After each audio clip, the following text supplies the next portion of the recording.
अस्सलाम वालेकुम नाजरीन, शाहिद चौधरी ऑफिशियल के साथ मैं हूं आपका मेज़बान अब्दुल्ला तनवीर। नाजरीन, कैसर बट और तीफी बट सुलह का वाकया आपने सारा देखा, आपने नोट किया, हमने इसके ऊपर प्रोग्राम भी किया था, काफ़ी लोगों ने इसको सराहा भी। और कैसर बट के करैक्टर के हवाले से अगर हम बात करें, काफ़ी लोगों ने तनकीद भी की।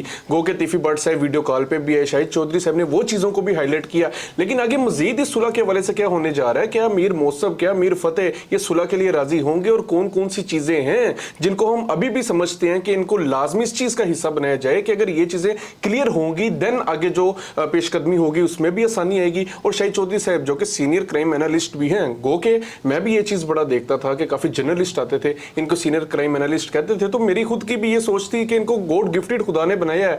और इस चीज़ की सबसे बड़ी जो मिसाल है वो बलाज टीपू केस के हवाले से आप देख सकते हैं। जो जो इन्होंने प्रिडिक्शंस की वैसे ही हुआ, इन्होंने सुलह के हवाले से भी प्रिडिक्शन की थी वो भी हुई, और मजीद ऐसी चीज़ें जो कि इन्होंने बताया और वो भी यकीनन तकरीबन 95% वो चीज़ें वैसे ही सामने आई। तो मैं चाह रहा था कि इसके हवाले से मजीद जानना चाहेंगे कि क्या आगे भी ये सुलह होगी। और एक चीज जो शाहिद चौधरी साहब ने बड़ी वाजिया की थी कि तीफी बट साहब उनके जो भाई की वहां पे शमूलियत नहीं हुई, इस चीज को भी इन्होंने काफी हाईलाइट किया था और वो बनता भी था। तो आज का प्रोग्राम में हम चलते हैं और आज का प्रोग्राम हमारा जो आज के प्रोग्राम का सेगमेंट होगा नाजरीन, इंशाल्लाह ताला हम सुलह के हवाले से बात करेंगे और हम फैक्ट्स पे देखेंगे। अस्सलाम वालेकुम सर। वालेकुम अस्सलाम सर, कैसे हैं आप? अल्लाह का शुक्र। सर, आपके प्रिडिक्शंस के हवाले से भी अभी मैं आपसे थोड़ी बहुत नोक झोंक भी करूंगा, लेकिन सर सबसे पहले मैं जानना चाहूंगा कि बलाज केस के हवाले से अब तो ये सुलह वगैरह भी हो चुकी है, लेकिन काफी ऐसी पेशन गोइयां थी जो कि आपकी सच भी साबित हुई हैं। लेकिन कहीं ना कहीं मेरी जो ये सोच है, मैं नोट करूं कि सर कहीं ना कहीं आप ना थोड़ा सा खामोश मुझे लग रहे हैं, ऐसी क्या रीजन है, जरा वाज़ेह कीजिएगा सर।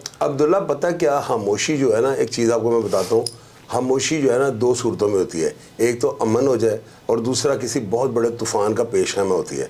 आपने अक्सर देखा होगा जब बहुत ज़्यादा तेज़ तूफान आता है ना शहर में, उससे थोड़ी देर पहले सन्नाटा छा जाता है। एक खामोशी जो है ना आप उसको सेंस में उस तनाजुर में ले सकते हैं, और दूसरा ये होता है जब शहर के अंदर अमन हो जाए ना तो खामोशी हो जाती है। यहाँ पर जो आपका सवाल है ना, इसका जवाब मैं आपको ये दूंगा। ये जो हुआ है ना, ये कैसर बट के साथ जो मामला हुआ है, इसको मैं ये कहूँगा कि सबसे पहले तो लोग ये नहीं ना समझ रहे, लोग ट्रोलिंग कर रहे हैं ना, वो अपनी जगह बिल्कुल राइट पे हैं, उनका हक बनता है। और इस बात को कैसर बट ने भी कहा है कि जी हमें बिल्कुल ठीक है, अगर कुछ लोगों का एतराज़ है तो उनको भी आइंदा वक्त में जब हालात सामने आएंगे तो उनको क्लियर हो जाएगा। जी सर। असल चीज़ जो है ना वो मैं आपको बताता हूँ अब्दुल्ला। देखो, इस शहर के अंदर जो है ना, मुझे कमेंट बॉक्स में लोग आ जाएं, डिटेल पूछें। अभी प्रोग्राम में अगर मैं डिटेल बताऊँगा फिंगर टिप्स, तो प्रोग्राम खत्म हो जाएगा। मेरे पास दर्जनों मिसालें हैं कि दोस्तों ने दोस्तों के बदले लिए, दुश्मनदारों ने दुश्मनदारों के पास जाकर पनाह ली, उनका वैर कुट दिया, उनके मुखालिफ मार दिए। दर्जनों मिसालें हैं। एक मिसाल इस बड़े सगीर पाक व हिंद, इस पूरे खिते के अंदर जो है ना मुझे नहीं मिलती कि कोई बंदा किसी की मौत को जाना अपने गले में डाल ले और ये कहे कि इसको छोड़ दे, इसकी फांसी का फंदा मैं अपने गले में डाल लेता हूँ। इसकी एक मिसाल भी नहीं है। इसका मतलब क्या है कि कोई भी बंदा मार सकता है आपकी खातिर किसी को, लेकिन फांसी घाट पे आपकी खातिर नहीं लटक सकता। मारने में ये होता है, बंदे को ये होता है कि यार कल को शायद मैं बच जाऊंगा, पुलिस तफ्तीश में बेगुनाह हो जाऊंगा, इसके आगे हीरो बन जाऊंगा, पता नहीं आने वाले वक्त में मेरा नाम भी आना है। वहां पे ना आपको तो ऑप्शंस बड़ी होती हैं, और यहाँ पर तो सीधा होता है कि आपने लटकना है। अब कुछ लोग कह रहे हैं कि ये 109 में जो है ना कैसर बट को जो है ना 109 थी, इसमें सिर्फ फांसी तो नहीं लग जाना था। भैया मुझे आप एक बात बताओ, मैं तमाम देखने वालों से ये सवाल करूंगा, ना तो मैं कैसर बट का वकील हूँ और ना ही मेरे पास इतना टाइम है कि मैं किसी की वकालत के लिए खड़ा हूँ, और ना ही मैं कोई तीफी बट साहब को प्रमोट कर रहा हूँ, और ना ही मैं मसहब वगैरह के खिलाफ हूँ। मैं बिल्कुल जो मेरे दिल के अंदर है, ला इलाहा इल्लल्लाह मुहम्मदुर रसूलुल्लाह, मैं बिल्कुल मैं तलवार की नोक पर भी ये बात कर दूंगा। मुझे यार क्या बाहर है इनका, ये सब बदमाश हैं, सब तकड़े लोग हैं। मेरे पास वो दूरबीन नहीं है जिससे मैं इन लोगों को देखता रहूं, मुझे तो ये नजर ही नहीं आते। सर लेकिन ना कमेंट्स में काफी लोग कह रहे हैं कि कैसर बट ही सबसे पहले मतलब काफी बोले थे तीफी बट के खिलाफ, और अब एकदम से वो सुलह कर ली। क्या हिकमत अमली होगी, जरा आप भी वाज़ेह कीजिएगा। कमेंट्स में ना लोगों का सब मसला ये बता रहा हूं, मेरी सिर्फ बात को कंप्लीट हो लेने देना। मैं पब्लिक को समझाना चाह रहा हूं कि असल हुआ क्या है। मैं आपको बात बताने को थोड़ा डिटेल मुझे आने देंगे ना, मैं पब्लिक को क्लियर कर दूंगा। अब जो है ना कैसर बट 109 में था, मैं इस बात को मानता हूं, मैं इस बात को भी तस्लीम करता हूं कि इसमें फांसी नहीं होती। भुट्टो के अलावा 109 में किसी को तख्तादार पे नहीं लटकाया गया।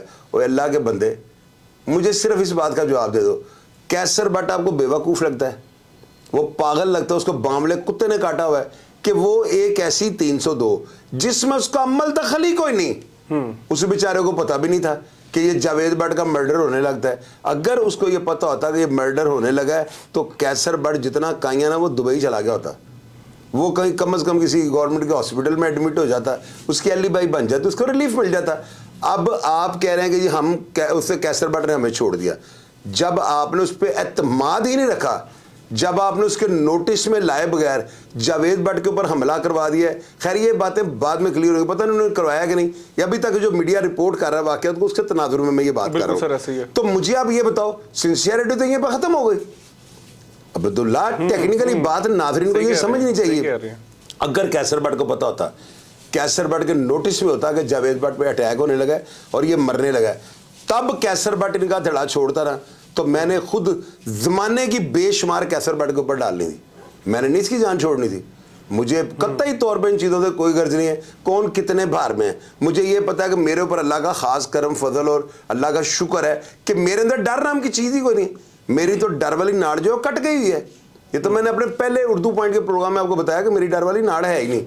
मैं कैसर भट्ट अगर रॉन्ग होता ना, अगर उसको नोटिस, उसके नोटिस में ये बात होती, उसको कॉन्फिडेंस में लिया गया होता, तो देन मैं ये समझता कि मसहब वगैरह इसको अपना फैमिली मेम्बर समझते हैं। इतनी हसास बात, किसी की जान अब लेने लगे और अपने उस बंदे को नहीं बता रहे, पर्चा तो उसके ऊपर 35 सट्टे होना था। जिस तरह कैसर भट्ट ने सोशल मीडिया पे इनकी तीफी भट्ट साहब के साथ जो किया है ना, अब मैं खुद तक वाली बात नहीं करूंगा, तीफी भट्ट साहब ने भी इस बात को अंदाजा लगाया था कि यार ये धड़े में आगे जाना फंस चुका हुआ है, इसके बाद सेकंड ऑप्शन कोई नहीं। इस वजह से उन्होंने जब मामले को सॉल्ट आउट किया है, लोग अगर इस बात को समझ जाए ना कि कैसर भट्ट ने जो किया ये दुनिया की रीत है, ये कोई होनी नहीं हो गई। इससे पहले 40 साल पहले 4 दहाइयों का जो है ना डाटा मेरे पास मौजूद है और आने वाले 100 साल की गारंटी दे सकता हूँ कि ऐसा कोई फर्द दुनिया में नहीं आएगा जो किसी की फांसी जो है ना खुद लटक जाए। ये मेरी बात याद रखिए। तो बस इतनी सी बात होती है। 109 में भी अगर 2-2.5 साल वो ख्वार होता, उसको तरीहों पे जाना पड़ता, यार उसकी फैमिली डिस्टर्ब हो जानी थी, उसके बच्चे डिस्टर्ब हो जाने थे, उसको क्या फायदा, मुझे ये बताएं। क्या अड्डे वालों ने उसको पेरोल पे रखा हुआ था? हाँ, अगर अड्डे वालों ने उसके ऊपर कोई फाइनेंशियली सपोर्ट किया है, कोई लैंड क्रूजर ले दिया है, कोई बम प्रूफ गाड़ी ले दी है, अगर उन्होंने उसके ऊपर पैसा इन्वेस्ट कर दिया है, कोई फार्म हाउस उसको दे दिए, तो भाई फिर उनका गिला बनता है। अगर उन्होंने पेरोल पे इसको रखा हुआ था, खुल के बताएं, मुझे बताएं, मुझे फ़ोन करके बता दें कि जी कैसर भट्ट हमारा करोड़ों रुपया खा गया हुआ है। खुदा की कसम मैं कैसर भट्ट के खिलाफ बोलूँगा कि यार ये तो गलत बात है। तो जब उसका सिर्फ भाइयों जैसा ताल्लुक है और ये इसमें खाना आपने खिला दिया, मैंने खिला दिया, और बाद में आप हिसाब बनाना शुरू कर दें, अब्दुल्ला ऐसे नहीं होता। दुनिया जो है ना कि रियलिटी ग्राउंड है, यहाँ पर हकीकत को आप जुटला नहीं सकते। कैसर भट्ट को इनसे कोई बेनिफिट नहीं था। हाँ, अगर था, देखो कुछ लोग ऐसे अफवाहें उड़ा रहे हैं कि जी कैसर भट्ट जो है इनको टीके लगाता रहे। वो अल्लाह के बंदे, टीके लगाता रहे तो हम ऑनर ऐसी बात क्यों करें? मुझे मसब करें ना, मेरा फ़ोन, मुझे फ़ोन करें 0302 84 14 006 0340 27 085। मेरे ये दोनों नंबर स्क्रीन पे चल रहे हैं। मसब मुझे फ़ोन करें और मुझे अपने एतराज़ात और तहफ़्फ़ुज़ात बताए कि जी कैसर भट्ट के साथ हमने ये किया, कैसर भट्ट के साथ मेरे भाई ने ये किया और इसने हमारे साथ ये किया। अगर मैं पब्लिकली ना इस चीज़ को जब वायरल करूं या अपलोड ना करूं तो मुझे कहिएगा दूर फिटे मुँह तुम्हारे ऊपर जमने पे। ऐसे नहीं होता। आप सिर्फ ये कि आप मेरे पास हैं, मैंने आपको खाने खिला दिया, मैं आपके पास गया मुझे खाने, तो बाद में आपको मेरा इसे धड़ा छोड़ दिया। और भाई धड़े बंदियों में खानदान बर्बाद हो जाते हैं। सर उधर भी एक ड्रैगन है जिसका नाम तीफी भट्ट है, वो कोई आम आदमी नहीं है। आप क्यों मेरा मतलब खाम हाथ ट्रोलिंग कर रहे हैं? आप हकायक को जांचें जो जिंदगी में आपके लिए मस्बत और साजगार साबित हो। बिल्कुल धड़ाबंदी, आप बिल्कुल सही बात कर रहे हैं। लेकिन कैसर भट्ट साहब ने, आपको पता है, बहुत ज्यादा तीफी भट्ट के बहुत खिलाफ वो बोले थे सोशल मीडिया पे, और उन्होंने कहा था कि मतलब मैं ये सुलह नहीं करूंगा, लेकिन एकदम से सुलह होगी, ठीक है, इसमें उनकी हिकमत अमली होगी। लेकिन इस तरह के जो लोग, बाज़ लोग तो ऐसे कमेंट्स भी कर रहे हैं कि सर मैं उनको पढ़ ही नहीं सकता। फिर क्या रीजन थी, क्यों ये लोग नहीं समझ पा रहे और क्या हिकमत अमली थी? और आप क्या समझते हैं ये चीजें हैं जो कि आम आवाम को भी बतानी चाहिए, खुसूसी तौर पर कैसर भट्ट साहब को खुद आके बताना चाहिए कि ये रीजन थी जिस वजह से ये सारे चीजें हुई हैं? कैसर भट्ट साहब ने गलती की है। इनको ये चाहिए था, जिस वक्त मैंने सुलह का अनाउंस कर दिया था, मैंने आपको पता ना, मैंने वीडियो बना दी थी और मैंने कहा था कैसर भट्ट के हाथ तक ना, कैसर भट्ट को मेरे से राब्ते में आकर मुझे बता देना चाहिए था कि आप इस तरह से पब्लिक को कन्विंस करना शुरू कर दे। अगर मैं लोगों को उस वक्त कन्विंस करना शुरू कर देता, आज ये हालात ना होते, लोग हमारे साथ ऐड होते, लोगों को पता होता कि यार ये पेशरफ्त हो रही है, एक काम हो रहा है। यार अगर एक आप काम कर रहे हो, सॉल्ट आउट कर रहे हैं, देखिए मैंने उस वक्त ये कहा था कैसर बट जो है ना ये उनको बना रहा है। असल में कैसर बट ये चाहता था कि मैं अगर कोई बात करूंगा ना तो लोग मेरे ऊपर ट्रोलिंग करेंगे, लोग मेरे ऊपर जो है बेबुनियाद और झूठी बातें मेरे ऊपर प्लांट करेंगे। तो कैसर को इन चीज़ों का कबल इस वक्त अंदाजा था, तो उसका काम ये बनता था मुझे अपने एतमाद में ले लेता। और अल्हम्दुलिल्लाह आपको पता है मैंने तो उस वक्त कह दिया था कि यार क्या आप लोग कहते हो, जैसे मैंने पैसे के जैसे पता नहीं मैं माइक तोड़ देने लगा, मैं तो बातें कर देने वाला हूँ। मुझे तो देखे मेरी बात सुने, मैंने कभी ये नहीं कहा चैनल को सब्सक्राइब करें, कभी मैंने नहीं कहा बेल आइकन को दबाएं। मुझे ये पता है अगर मेरा सौदा खालस है, देसी है, पुरानी ये खीर खोए की दुकान है, तो लोगों ने यहाँ से आना ही आना है और परचेज करना है सामान। तो मैं क्यों लोगों को रिक्वेस्ट करूँ, अच्छा प्रोग्राम होगा, लोग खुद इसको सब्सक्राइब करेंगे।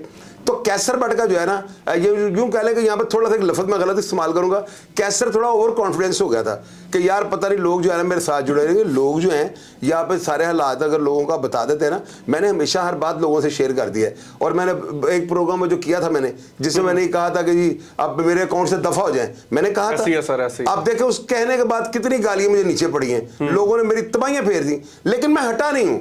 उसकी वजह ये यार अगर आप लोगों को गुस्सा आता है, आप लोगों को बैड कमेंट आपकी उंगली चलती है, तो क्या हमारे अंदर दिल नहीं है, हमारे अंदर एहसासात की वेन्स कट गई हैं, हमारे जज्बात या हमारा ज़मीर कोई नहीं है। मैं वो बंदा नहीं हूँ कि आप मुझे कहें कि हम इसको टी टाँ करेंगे तो ये सब चुप कर देंगे। मैं टी टाँ का जवाब पूं पा से दूंगा, आपको करके देखें ट्राई। मैं नहीं वो बंदा हूँ, मुझे धमकियाँ आती है तेनों नहीं छड़ना, मैं कहा जाकर अपनी माँ का दूध पिए, ये बगैर तेरे दूध वाले दांत उगने वाले हैं। मैं तो इस तरह धमकी देने वाला की टोपियां घुमा देता हूँ। सर बिल्कुल नहीं सर, आपने अमन का अलम अपने हाथ में पकड़ा हुआ था। सर अभी तक आपका कैसर बट से राब्ता हुआ है सुलह के बाद? यार कैसर बट से मेरा राबिता हुआ है और मैंने कैसर भाई को ये कहा था कि यार आप किसी को इंटरव्यू ना दें। अभी वो देखे फिर वो गलती कर रहे हैं, उनके ये जितने इंटरव्यू देंगे ना लोग इनके जख्म को रह देंगे, लोग इनको नीचे गलत कमेंट्स करेंगे। इनका काम भी बनता है फिलहाल ऑफ द कैमरा हो जाए, एक साइड पे हो जाए, अपना केस खत्म करें और कुछ अरसा के लिए जो है ना सुकून लें। लोगों के जहन में ये बात आई है, लोग ज्यादातर ये कह रहे हैं कि कैसर बट जो है ना सिर्फ फेम के लिए यानी शोहरत का भूखा था और इसने सोशल मीडिया को अडॉप्ट जो है ना बालाज के केस में किया है, तीफी बट की ट्रोलिंग की है और अपने वो फेमस किया है। और अल्लाह के बंदे इज्जो मंतशा व तजिल्लो मंतशा, अल्लाह ताला इज्जत जिल्लत देने वाले होते हैं। कैसर बट का एक बड़ा ज़बरदस्त मुकाम है, आप लोग ये देखें उसका बड़ा मुकाम है। जो मैं शाहिद चौधरी हमेशा उसके बारे में ये कहता था कि मैं कुरान पाक उठाता हूँ, कैसर बट इस तरह का नहीं है। कैसर बट बहादुर आदमी है, थोड़ा लाइलाग है, यानी यूँ कहना कानों का कच्चा है और जज्बाती है, ये सारी चीज़ें उसके अंदर हैं और इनमें खामी कोई नहीं है।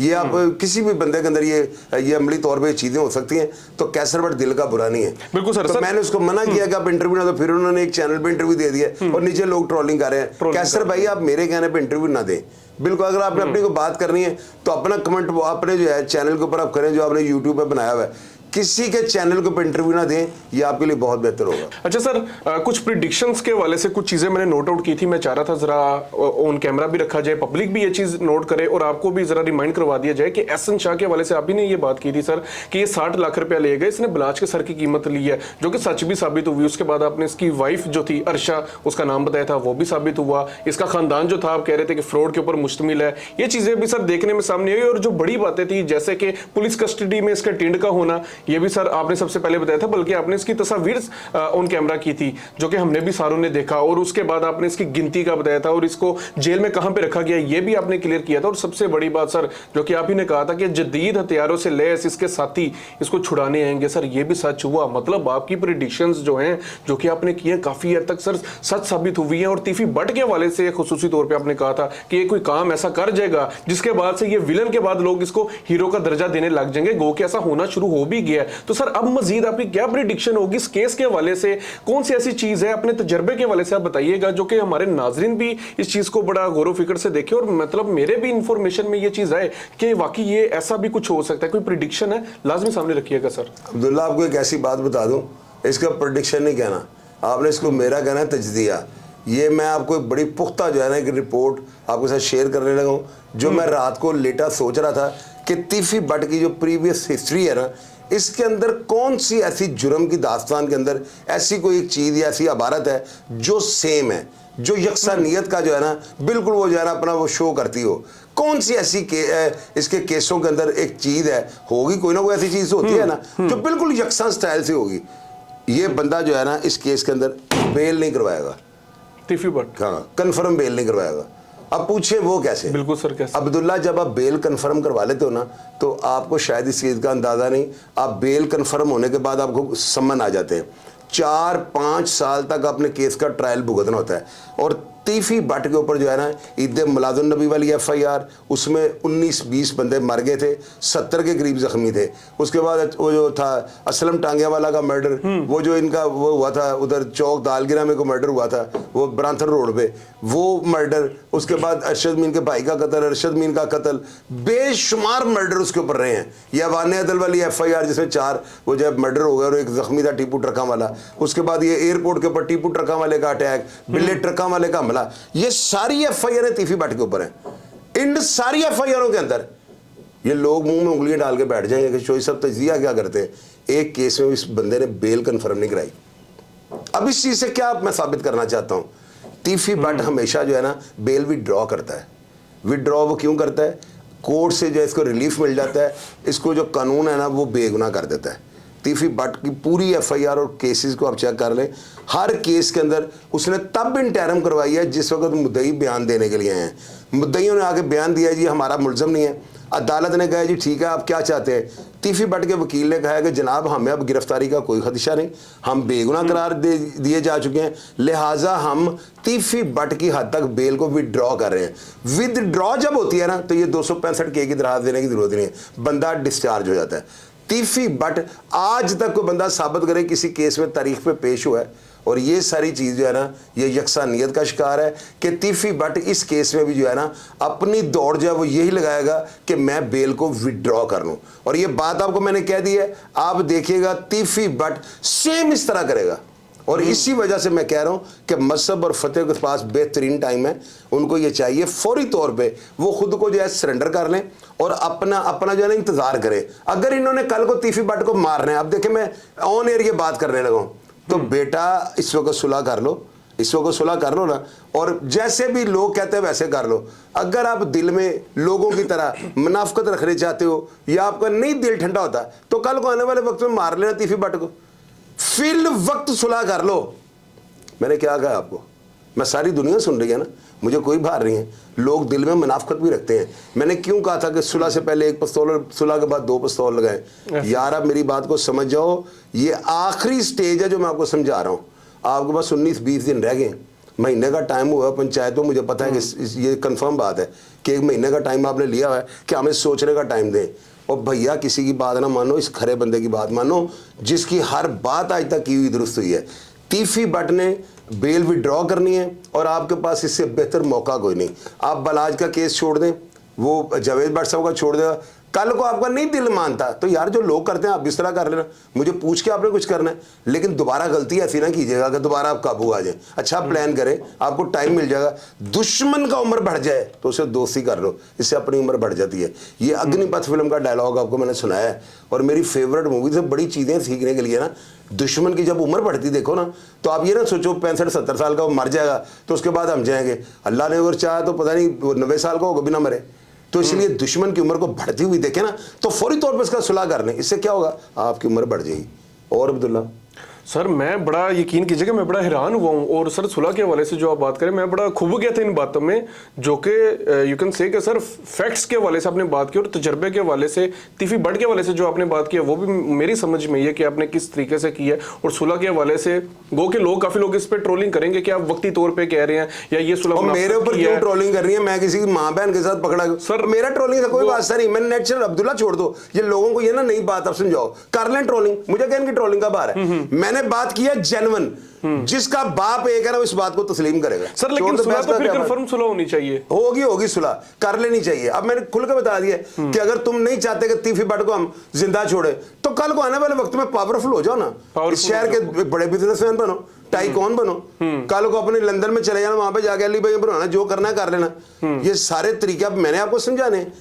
लेकिन मेरी नजर में अगर आप सुलह कर लेंगे दिल से तो तो उसके बलाज के दर्जात बुलंद होंगे। बिल्कुल बिल्कुल नाजरीन, ये वो चीजें हैं जो कि शाहिद चौधरी साहब ने अपने एक्सपीरियंस के हवाले से कहा है। हमने प्रिडिक्शंस के हवाले से भी काफी ऐसी बातें की जो कि सोशल मीडिया में भी बाद में काफी जीनत बनी खबरों के हवाले से, जो कि यहाँ से सबसे पहले उसकी शुरुआत हुई थी। और इन्होंने अपने तजर्बे की हद से जो जो बातें की वो आपने भी नोट किया, जो जो चीजें मैंने सामने रखी वो भी आपने चीजें यकीनन सुनी होंगी, सेम वैसा ही हुआ। और सुलह के हवाले से इन्होंने बड़ी अच्छी बात किया कि वक्ती तौर पर कुछ ना होने से कुछ होना बड़ा बेहतर होता है और इनको सुलह कर लेनी चाहिए। जरी सी बात है, अगर ये आगे बढ़ना भी चाहते तो अपने बिजनेस को आगे बढ़ाएं, ना कि ये मजीद इस तरह के जो लोग हैं उनको भी मरवाते जाए और शहर में अमनो मान की जो सूरत हाल है वो भी खराब हो। नाज़रीन, प्रोग्राम का फीडबैक आप लाजमी दीजिएगा और इस सुलह के हवाले से आपके ज़हन में क्या बातें चल रही है कमेंट सेक्शन में लाजमी अपनी राय से आगाह कीजिएगा। इसी के साथ अपने मेज़बान अब्दुल्ला तनवीर को इजाज़त दीजिए। अल्लाह निगहबान।